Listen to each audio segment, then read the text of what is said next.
একটা ছোট্ট আপেলের বীজ ঝড়ো হাওয়ায় ভেসে অনেক দূর উড়ে এসে পড়ল রুক্ষ শুকনো মাটির ওপর। চারদিকে তীব্র রোদ, ফেটে যাওয়া জমি।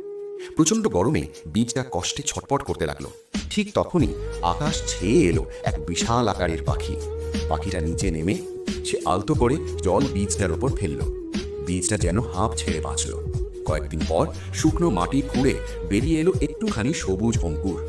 হাতি, হরিণ, খরগোশ সবাই কাছের নদী থেকে পানি এনে চারাটার গোড়ায় ঢালতে লাগলো। বিশাল পাখিটা প্রতিদিন ডানা মেলে চারাটাকে রোদ থেকে আড়াল করত। দিন যেতে যেতে চারাটা বড় হতে লাগলো।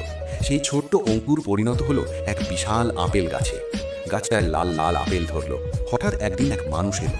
সে কুড়াল দিয়ে আপেল গাছটা কেটে নিয়ে চলে গেল। বিশাল পাখিটা গাছের গুড়ির পাশে বসে চুপচাপ চোখের জল ফেলতে লাগলো।